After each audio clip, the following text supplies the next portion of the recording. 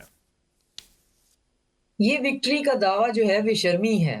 اگر سادہ ترین لفظوں میں کہا جائے تو ڈیپینڈ کرتا ہے آپ کتنے بے شرم ہیں اور کتنا بے شرمی کا لبادہ اوڑھ سکتے ہیں. جہاں تک پیٹ ہیگسیتھ کا تعلق ہے تو میرا یہ ماننا ہے کہ ٹرمپ کو اب پیٹ ہیگسیتھ, لنزی گریم, مریم ایڈلسن اور جیرڈ کشنر, سٹیو وٹکاف سے تھوڑا سا فاصلے پہ رکھا جائے. جیسے دوائی کو بچوں کی پہنچ سے دور رکھا جائے تو ٹرمپ کو ان کی پہنچ سے دور رکھا جائے, اور مارکو روبیو, جنرل کین اور جو جے ڈی وینس ہیں ان کی صحبت میں رکھا جائے, تاکہ جو ان کی اندر جو کھاتے کلاس ہو رہی ہے اور جتنی ذلت اور بے عزتی ان کی ہو رہی ہے, اور یہ گالم گلوچ کی رپورٹس جو ہیں, آپ نیو یارک ٹائمز کا آرٹیکل جو ہے جس میں بتایا جا رہا ہے کہ یہ ایک دوسرے کو کیا کہہ رہے ہیں, تو اس سے بات ثابت ہو جاتی ہے. لیکن ٹرمپ صاحب سب سے زیادہ غصہ بھی نیو یارک ٹائمز کے اوپر کر رہے ہیں. وہ ٹویٹ آج بھی ان کے آئے, وہ فیک نیوز بھی اسے ہی کہہ رہے ہیں.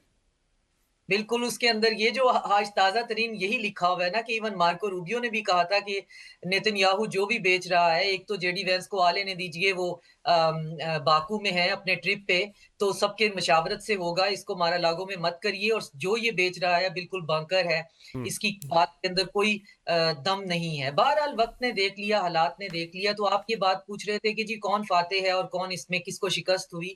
اگر ہم اس بات کو بہت ایمپلیفائی کریں گے تو پھر جنگوں میں آف ریمپ کی یہ جو نئی ٹرم ہے یہ نہیں ملتی. تو لیٹس ناٹ ڈو دیٹ. یہ تو بڑا ویزیبل ہے کہ کون اس میں فاتح ہے. اس میں ایک تو پاکستان فاتح ہے اور ایران فاتح ہے. دونوں کی ریزنز جو ہیں وہ اپنی اپنی ہیں, دونوں کی وجوہات اپنی اپنی ہیں, اور ہارنے والوں میں ایک لسٹ ہے جس میں اسرائیل ہار گیا ہے, ویسٹرن جو پوری ہیجمنی ہے, ویسٹرن ایمپائر ان ٹوٹیلٹی جو ہے وہ ہار گئی ہے, نیٹو جو ہے اس کا وہ بے نقاب ہوئی ہے, you a E, Bahrain, India, یہ آپ کو ہارے ہوئے آج لٹے پٹے سے دکھائی دیں گے, اور آنے والی 2-3 دہائیوں تک یہ لٹے پٹے ہی دکھائی دیں گے. تو یہاں پہ یہ لسٹ تھوڑی سی لمبی ہے, لیکن پاکستان نے جو اچیو کیا ہے وہ شاید ٹیکسٹ بک میں پڑھایا جائے یا ڈپلومیسی کی جو ہے وہ یونیورسٹیز میں ڈپلومیٹس کو پڑھایا جائے کہ جہاں پہ آف ریمپ کہیں پہ دکھائی ہی نہیں دے رہا. اور ایسی صورت میں جب دونوں پارٹیز جو ہیں وہ سیز فائر کی بات ہی نہیں ہو سکتی ہے, ایران نے ٹوٹل اس کو انکار کر دیا, وہاں پاکستان نے کون سا ایسا میکانزم استعمال کیا جہاں پہ ایران کی کے جو 10 پوائنٹ ہیں اس کے اوپر ایک کنڈیشنل سیز فائر کروا دی. اور یہ ایک بہت امپورٹنٹ کام ہے. یہ آپ اس کو پاکستان کی اور ایران دونوں کی وکٹری جو ہے وہ کہہ رہی ہیں. عمران صاحب, یہ جو اچانک سے فیلڈ مارشل صاحب کا اتنا بڑا نام ان کا سامنے آنا, کہ ان کی یہ بہت بڑی ایک کوشش ہے, انہوں نے رابطے کیے. اگر ہم اس کو شروع کریں مئی کے مہینے سے, جب انڈیا والی جنگ تھی, پھر ایران کی جنگ 12 دن کی, پھر ابھی والا جو ہے, یہ تینوں ایک ایسے مواقع تھے جہاں پہ جس کو کہنا کہ نروز کا کہیں امتحان ہو رہا تھا, اعصاب کی جنگ تھی, اس میں وہ بہت فاتح قرار پائے, یا ان کا ایک بہت رول ہے جس میں شہباز شریف صاحب کا ایون نام خود ایران کی قیادت لے رہی ہے, فیلڈ مارشل صاحب کا لے رہی ہے. امریکہ کے صدر نے اس حوالے سے کہا یہ کتنا مشکل مرحلہ تھا پاکستان کے لیے, اور پاکستان نے پھر کل کور کمانڈرز کانفرنس کا اعلامیہ, پھر وزارت خارجہ کا اعلامیہ, کلیئرٹی تو تھی, لیکن اس کو ایگزیکیوٹ کرنا اتنا آسان تو نہیں تھا. دیکھیں, ایگزیکیوٹ کرنا بہت مشکل تھا. اگر ہم بات کریں تھوڑا سا اس حوالے سے کہ جیسے ایمبیسڈر صاحب اور ڈاکٹر صاحبہ بتا رہی تھیں, گزشتہ 1 سال 1.5 سال کے اندر نا پاکستان کا جو پروفائل ہے انٹرنیشنلی وہ بہت زیادہ گرو کیا ہے, اور اس کے اندر 2 بڑی مین ایلیمنٹس تھے. ایک جو پاکستان اور بھارت کی جنگ ہوئی گزشتہ سال, اور پھر جو ایران کی جنگ ہوئی. اگر آپ کو یاد ہو تو اس زمانے میں ڈونلڈ ٹرمپ نے یہ بھی کہا تھا کہ جو فیلڈ مارشل ہیں وہ ایران کو ہم سے زیادہ بہتر انداز میں سمجھتے ہیں. تو اس کا مطلب یہ تھا کہ یہ بطور ڈی جی آئی سی سابق وزیر اعظم جو بانی پی ٹی آئی تھے اس زمانے میں, جنرل عاصم منیر اس زمانے میں بھی اس ڈیلیگیشن کا حصہ تھے جب پہلا وزٹ کیا, اور یہ ساری چیزیں ان کو انڈرسٹینڈ کر رہے تھے یہ سارے معاملات کو. جو سب سے بڑی بات ہے نا سر, وہ یہ ہے کہ جو اس وقت امریکن ہیج بنی تھی, اگر ہم اس کو تھوڑا سا ملیٹریلی دیکھیں تو ایرانینز نے جو پچھلے سال ان کے ساتھ جو جنگ ہوئی تھی اس سے بہت زیادہ سیکھا. ریہرسل ہو گئی نہیں, ریہرسل سے کچھ وہ آگے چلے گئے, ان کو سمجھ آ گئی کہ ہم کن کن چیز میں شارٹ کمنگ ہے ہماری, انہوں نے وہ پوری کی, اور اس میں یقیناً چائنا نے ان کو ہیلپ آؤٹ کیا, رشینز نے ان کو ہیلپ آؤٹ کیا. اور اس کے ساتھ ساتھ جو سب سے بڑی بات اب پوری دنیا میں ڈسکس ہو رہی ہے کہ امریکہ کی جو ملٹری ایکوپمنٹ ہے یا جو اس کی ہیجمنی تھی وہ obsolete ہوتی چلی جا رہی ہے. اس کی اکانومی یعنی F-35 کا گرنا اٹ واز مطلب ہے کہ پوری دنیا کے لیے حیران کن تھا کہ کیسے گرا ہے, اور وہ ایک ہیٹ سیکنگ میزائل اور انفرا ریڈ کے ذریعے انہوں نے گرا دیا ایرانینز نے. یہ ایک بڑی جو ان کا مجید میزائل سسٹم ہے اس کے تحت, اور اسی طرح ان کی امریکن اکانومی کے اوپر کتنا سٹریس ہے. پھر اس کے ساتھ ساتھ اس وقت جو امریکہ کے اندر ڈونلڈ ٹرمپ کے ساتھ جو کچھ ہو رہا ہے اور جس انداز سے ان کو وہ بیک فوٹ پہ جانا پڑ رہا ہے, مسلسل ان کے اوپر کرٹیسزم, ان کا اپروول ریٹ تیزی سے گرتا چلا جا رہا ہے جو, تو یہ کافی ساری وجوہات ہیں. لیکن اس پاکستان نے ناممکن کو ممکن کہہ کہ ممکن بنا. ڈسکشن کا سلسلہ جاری ہے, ذرا واپس آتے ہیں ایک بریک کے بعد. Welcome back. اچھا نقوی صاحب, میں آپ سے یہ جاننا چاہ رہا ہوں کہ ایک تو یہ بتائیے کہ سیز فائر اس وقت تو چلیں ایک آ گئی, ان پلیس ہو گئی, وہ انٹرم ہی صحیح, لیکن ہم نے یہ دیکھا کہ اسرائیل لیبنان کے حوالے سے آج بھی حملے ہوئے ہیں, اور اب سے تھوڑی دیر پہلے ایران نے یہ بھی کہا ہے کہ ان کی جو ایک آئل ریفائنری ہے اس کو بھی ہٹ کیا گیا ہے, جس کے جواب میں انہوں نے یو اے اور بحرین کے اوپر واپس اسٹرائک کیا ہے. یہ کتنا مشکل ہے اس پر عمل درآمد کروانا, کیونکہ سب خیر مقدم تو کر رہے ہیں لیکن سب کو اسرائیل کا رویہ بھی پتہ ہے, کیونکہ اسرائیل کے اندر نیتن یاہو جو اچیو کرنا چاہتا تھا وہاں پہ الیکشنز بھی ہیں, وہ اچیو نہیں کر پایا. جو ٹرافی اس کو چاہیے تھی ٹیبل پہ رکھنے والی, وہ ٹرافی نہیں ملی. تو کیا کوئی ایسا ابھی بھی خطرہ موجود ہے کہ وہ بریچ کر سکتا ہے اس پورے پروسیس کو؟ جی دیکھیے, یہ بڑا صحیح سوال ہے, اچھا سوال ہے. نیتن یاہو یہ نہیں چاہتا تھا کہ سیز فائر ہو, جنگ بندی ہو اور جنگ رکے.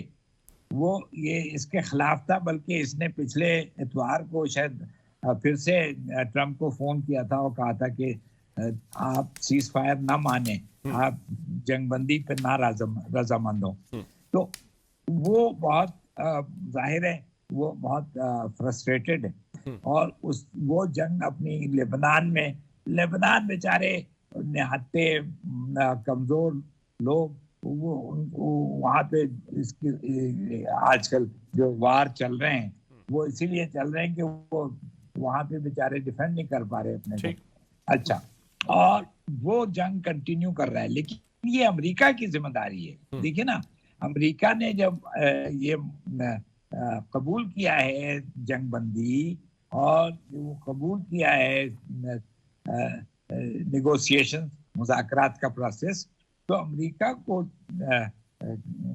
چاہیے کہ وہ اسرائیل کے اوپر دباؤ ڈالے اور اسرائیل سے یہ جنگ بندی کا احترام کروائے, ریسپیکٹ دی سیز فائر. تو یہ امریکہ ہی کرا سکتا ہے, اور اس کو کرنا بھی چاہیے, کیونکہ ادروائز یہ ساری چیز انرائیول ہو جائے گی, اور اس میں امریکہ کا بھی نقصان ہوگا, ہرموز بھی بند ہو جائے گا, اس کے بعد ایران پھر سے میزائل داغنے لگے گا, اور دنیا میں جو بحران ہے وہ ختم نہیں ہوگا. اور امریکہ میں اندرون ملک ٹرمپ کے خلاف لوگ بڑے خفا ہیں, وہ لوگ وہاں سڑکوں پہ آ گئے ہیں, وہاں کانگریس میں ریپبلکن ٹرمپ کے خلاف ہو رہے ہیں, بیانات دے رہے ہیں.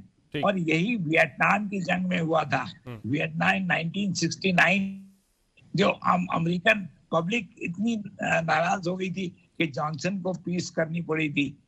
ہنری کسنجر پیرس بھاگے گئے تھے, اور انہوں نے ویتنام کے فارن منسٹر کے ساتھ اس وقت امن معاہدہ کیا تھا. تو یہ اگر امریکہ کنٹرول نہیں کرتا ہے اسرائیل کو, تو یہ سارا آپ کہہ رہے ہیں کہ اس کی پرائمری رسپانسبلٹی امریکنز کی ہے کہ وہ اسرائیل کو اس حوالے سے پابند کریں. ڈاکٹر چیمہ, میں آپ سے یہ جاننا چاہ رہا ہوں کہ سارے کا سارا معاملہ ریوالو ہوتا ہوا دکھائی دیا اسٹریٹ آف ہرمز کے آس پاس. اسٹریٹ آف ہرمز کھلوانے کی امریکہ نے بات کی, جو آپ جنگ کے ذریعے ان پر حملے کر کے ان کو ڈرا دھمکا کے نہیں کھلوا سکے. دوسرے لفظوں میں بہت سارے لوگ یہ کہہ رہے ہیں کہ آپ نے پریکٹیکلی یا ٹیکنیکلی ایران کا کنٹرول جو ہے وہ اکنالج کر لیا ہے اس کے اسٹریٹ آف ہرمز کے اوپر. اب اسٹریٹ آف ہرمز جو ہے اس کو کس طرح سے آپ کھلوا پائیں گے؟ کیا یہ پورے کا پورا جو گلف ریجن ہے وہ اس لحاظ سے آپ نے ان کو نقصان پہنچایا ہے؟ یعنی وار سے پہلے یہ اسٹریٹ آف ہرمز جو تھی بغیر کسی رکاوٹ کے آمد و رفت ہو رہی تھی, اب وہ کہہ رہے ہیں کہ ہم فیس چارج کریں گے یہاں سے. آپ بالکل صحیح طرف اشارہ کر ٹائم پہلے, کوئی کم از کم 15 سال پہلے IRGC نے اپنی ایک انٹرنل میٹنگ میں کہا تھا کہ ہم پہ بہت زیادہ سینکشنز ہیں, تو ہم کیوں نہیں اس پہ ٹال لیوی کر سکتے اور ہم تھوڑا بہت اپنا جو ہے وہ روزگار بنا لیں. ہمارے پاس ملک کے اندر ہمارے بچے جو ہیں وہ بھوکے مر رہے ہیں, ہمارے پاس انستھیزیا سے لے کر پیناڈول تک موجود نہیں ہے. تو بون کرشنگ ہم پہ سینکشنز ہیں تو ہم ایسا کر لیتے ہیں, لیکن اس وقت کی جو پولیٹیکل ان کا کیونکہ 3-4 ٹیئر ہیں, تو پولیٹیکل جو باڈی تھی انہوں نے کہا کہ نہیں ویسٹ کے ساتھ ہمیں نیگوسیشن کے دروازے بند نہیں کرنے ہیں, street of harms red line ہے, اس کو ٹچ نہیں کرنا ہے. اور جب تک یہ جنگ نہیں ہوئی اس کو ایران نے دھمکی کے طور پہ ہی استعمال کیا کہ یہ میری وار اسٹریٹجی کا حصہ ہوگی, اگر آپ مجھ پہ اٹیک کریں گے تو میں اس کو چوک کر دوں گا. اور جب اب ہو گیا ہے تو اب اس نے جو کنڈیشنل سیز فائر کی ہے, اور پاکستان جس جو کنڈیشنل سیز فائر کو کروانے میں کامیاب ہوا ہے, وہ ایران اس شرط پر آمادہ ہوا ہے کہ میرے جو 10 پوائنٹس ہیں وہ as a base document use کیے جائیں گے, ان کو بنیاد بنا کر وہ جو فضول جو 15 پوائنٹس سے پہلے جی بالکل یورینیم کو افزودہ کرنے کی اور نہ کرنے کی اور بیلسٹک میزائل, ان چیزوں کو ہم ٹیبل پہ ڈسکس بھی نہیں کریں گے. تو پھر ڈسکشن میں کیا آئیں گے یہ 10 یا 15 پوائنٹس جو ہیں, ان میں ڈسکشن پہ ہوگا کہ اسٹریٹ آف ہرموز کا سیکیورٹی میکانزم اور یہاں سے جو نیول جو ویسلز ہیں, جو میرین ویسلز ہیں, ان کے گزرنے کا کیا ہوگا. اور عمان اور ایران یہ طے کر رہے ہیں کہ ہم اس کو مل کر اس کو چلائیں گے, اور اگر یہ طے کرتے ہیں کہ ہم اسے مل کر چلائیں گے اور اس پہ کوئی ٹال وغیرہ ہے تو پھر ریجن کے کنٹریز اس کو کیسے ریئیکٹ کرتے ہیں. اور پھر 200 ملین کی بات تو بہت زیادہ ہے, پر جو ہے وہ ایک جو ہے ویسل 200 ملین تو بہت مشکل ہو جائے گا, تو کہیں نہ کہیں اس کو مڈل گراؤنڈ پہ لانا پڑے گا. اور ساتھ میں ہم ایک نیا سیکیورٹی آرکیٹیکٹ بنانے کی بات ہو رہی, تو وہ ان اگر پوائنٹس کو دیکھیں جو ایران آلریڈی پرپوز کر چکا ہوا ہے, جو کہ میکسیمم ہے, اور آف کورس ان کے اندر گنجائش ہے کچھ ماننے کی, کچھ ڈور دو کی کنڈیشن پہ, تو اس میں آپ دیکھیں تو ساری کی ساری وہ چیزیں ہیں جو اس ریجن کے ممالک بیٹھ کر واقعی ہی کرنا چاہتے ہیں, جو کہ انڈیا بھی دے دیا ہے. رشیا اور چائنا نے جو بحرین نے ایک ریزولوشن پاس کروانے کی کوشش کی, اس کو ویٹو کر کے سیکیورٹی کونسل میں. اسٹریٹ آف ہرموز جو ہے وہ ایک سب سے بڑا بنیادی بیچ میں ایک نقطہ ہوگا جس پہ سارے ملک جو ہیں وہ بیٹھ کر یہ ڈیسائیڈ کریں گے. یہ سب سے امپورٹنٹ آپ کا خیال ایک پوائنٹ ہوگا. میں عمران صاحب آخر میں آپ سے ایک سوال یہ کرنا چاہ رہا ہوں کہ ہم نے یہ دیکھا کہ یہ کہا جا رہا ہے یہ جنگ ختم جب ہوگی تو نئی ری الائنمنٹس ہوں گی, نئے اتحاد بنیں گے. پھر ہم نے دیکھا بھی 4 ملک جو اسلام آباد میں بیٹھے اور ریاض میں بیٹھے, اس جنگ کے بعد ہم کیا سمجھیں کہ ایک نیا سیکیورٹی کا ارینجمنٹ ہوگا اور ہو سکتا ہے کہیں اس میں ایران بھی شامل ہو؟ دیکھیں ابھی جو چیزیں سامنے آ رہی ہیں, جو کچھ چیزیں انفولڈ ہو رہی ہیں, اس کے مطابق ایک نئی ری الائنمنٹ تو ہونے جا رہی ہے, جس میں ترکیہ کی بھی بہت بڑی کوشش ہے کہ پاکستان, سعودی عرب, ترکیہ, ایران, یہ سارے ممالک مل کے ایک اپنا سیکیورٹی میکانزم بنائیں. اس حوالے سے میں اپنے تینوں مہمانوں کا, ڈاکٹر شازیہ انور چیمہ صاحبہ کا, ڈاکٹر علی صبر نقوی صاحب کا اور محمد عمران آپ کا شکریہ ادا کروں گا. یہ سفارتی اور جو انٹرنیشنل امور تھے اس کے اوپر ہم نے ڈسکشن کی ہے, پاکستان کی سیاست اور پھر پاکستان کے اندر کیا رد عمل ہے اور سیاسی جماعتوں کا, اس کے اوپر ہم نے بات کرنی ہے. 2 معزز مہمانوں کو آج ہم نے دعوت دی ہے, اسٹوڈیو میں میرے ساتھ موجود ہیں شفقت عباس آبان صاحب آپ کے وقت کا بہت شکریہ, اور ہمیں جوائن کر لیا ہے وزیر اعظم کے کوارڈینیٹر اختیار ولی خان صاحب نے. خان صاحب آپ کے وقت کا بھی بہت شکریہ. میں ذرا آپ سے زیادہ پی ٹی آئی سے شروع کرنا چاہ رہا ہوں. آبان صاحب مبارک ہو آپ کو بھی, جنگ رک گئی ہے. ظاہر ہے کہ یہ کامیابی پاکستان کی بھی ہے اور حکومت کی تو چلے ہے ہی ہے, لیکن زیادہ تو پھر پاکستان کی کامیابی کہی جائے گا. پی ٹی آئی خوش ہے اس کے اوپر؟ کیوں نہیں ہونا خوش. دیکھیں اگر امن ہو خطے میں اور جنگ رک گئی ہے, اللہ کرے یہ رکی رہے, تو اس سے بڑی اور خوشی کی کیا بات ہے. میں تو پہلے دن سے مجھے ایک ہی کنسرن ہے کہ جو ٹرمپ ہے وہ ناقابل اعتبار آدمی ہے. ٹھیک ہے وہ اب پھنس گیا تھا بری طرح اور ہم نے اسے بیل آؤٹ کیا ہے بڑے اچھے طریقے سے, ادروائز تو اس کے پاس اب کوئی چارہ نہیں رہ گیا تھا. کانگریس میں بھی شدید اس کے خلاف آواز اٹھ رہی تھی کہ مواخذہ اس کا کیا جائے, اور ہونا بھی چاہیے تھا. ایسے پاگل آدمی کا اسے جنگی جنون اس کے سر پہ سوار ہے. لیکن بہرحال جنگ کا رکنا بہت نیک شگون ہے, اور اللہ کرے یہ جو آگے مذاکرات ہو رہے ہیں یہ کامیاب ہو جائیں. ایران کی ڈیفینیٹلی بہت بڑی کامیابی ہے. امریکہ سے ایران, شہباز شریف صاحب کا, فیلڈ مارشل صاحب کا نام لے کے مبارکباد. جی شکریہ. آپ بھی نام لے کے شکریہ ادا کرتے کہہ دیں. دیکھیں جی میں تو سب کا شکریہ جنہوں نے کوشش کی ہے, تو میں کب نہیں کہہ رہا, میں تو کہہ رہا ہوں کہ بہت اچھا ہوا ہے, جنگ رک گئی ہے اور اللہ کرے یہ رکی رہے. اور شکر گزار ایران سے زیادہ امریکہ کو ہمارا ہونا چاہیے, کیونکہ امریکہ کو ہم نے بچایا ہے. ورنہ وہ تو پھنس گیا تھا بری طریقے سے. اور ایران جو ہے اس نے بہت اچھی کامیابی حاصل کی ہے. اللہ کرے یہ مذاکرات کامیاب ہو جائیں, اور یہ کامیاب ہوں گے تو ڈیفینیٹلی پاکستان کی کامیابی ہے, اور جب پاکستان کامیاب ہوگا تو ہر پاکستانی خوش ہم سب کامیاب ہوں گے. خان صاحب, یہ آپ خوش یا یہ جو ہنس رہے تھے آپ, یہ امن آنے کے اوپر ہے, جنگ رکنے کے اوپر ہے, تنزیہ ہنس رہے تھے؟ یہ تنزیہ آپ کیوں ہنس رہے تھے؟ بسم اللہ الرحمن الرحیم. بہت شکریہ عمر دراز گوندل صاحب. میں طنز تو بالکل نہیں کر رہا ہوں, بس میں وہ جو ایکسپیکٹ میں کر رہا تھا پاکستان تحریک انصاف سے, تو شفقت عباس اعوان صاحب نے وہی ترجمانی کر دی. نہیں, مبارکباد دی ہے, شکریہ کیا ہے وزیر سب کا. اعظم شہباز شریف کا نام لیتے ہوئے انہوں نے ابھی تک نہیں لیا کہ میں وزیر اعظم شہباز شریف کو مبارکباد پیش کرتا ہوں. یہ ٹرمپ کو تو برا بلا کہہ گئے, کہتے ہیں کہ ان کو ہم نے بیل آؤٹ کیا ہے. یہ نہیں سوچتے ہیں کہ جو ایران ہمارا شکریہ ادا کر رہا ہے تو وہ کیوں کر رہا ہے؟ کیا وہ اس بات پر کر رہا ہے کہ ہم نے ٹرمپ کو بیل آؤٹ کیا؟ ٹھیک, یہ کیا بات کر رہے ہیں, یہ کون سا ترجمہ کر رہے ہیں؟ یہ اپنی مرضی کی آیتیں نکالنا اور اس کی اپنی مرضی کے مطابق ترجمے کرنا. کم آن یار, چلے جمعے کو یوم تشکر منا رہے ہیں نا خان صاحب, جمعے کو یوم تشکر منا رہے ہیں, تو یہ جمعے کو نہیں, ہر دن منائیں. تم ان کو بلائیں, ان کو بھی بلائیں, ساتھ ملائیں, پوری قوم مل کے جشن ملائے, سب اس میں شامل ہو جائیں گے. یہ دیکھیں, یہ کامیابی کا دن ہے, یہ پاکستان کا دن ہے. آج آپ بھول جائیں کہ کون وزیر اعظم ہے. ہم تو جب انڈیا نے حملہ کیا تھا آپ کی حکومت تھی, ہم نے تو اس وقت کے وزیر اعظم عمران خان کو نہ مانتے ہوئے ہم پاکستان کے ساتھ کھڑے تھے. یہ گٹس ہونے چاہیے پولیٹیکل لوگوں کا, یہ ایک وتیرہ ہونا چاہیے, یہ ان کی ٹریننگ ہونی چاہیے, یہ ان کا خاصہ ہے, یہ ان کا کیریکٹرسٹکس ہے کہ when it comes to the sovereignty and the pride of the country, تو پھر آپ کو اپنے جھنڈے کے ساتھ کھڑا ہونا ہوتا ہے. Be bold, be confident. Shafqat Abbas, آپ میرے بھائیوں چھوٹے, اور اختیار ولی صاحب, میں نے جتنا کچھ بات کبھی آئے نا تو بالکل آپ بڑے کھل کے میں نے کہا ہے, جتنا مجھے کہنا چاہیے تھا میں نے بڑا کھل کے کہا ہے, اور آپ لوگوں کو اتنی بھی توفیق کبھی نہیں ہوئی. دیکھیں, میں تو دہشت گرد ہوں. آپ کی لمیٹیشن ہوگی نا. نہیں, میں دہشت گرد ہوں اختیار ولی صاحب, میں مجھ سے زیادہ اس سے زیادہ آپ ریسپیکٹ نہ کریں.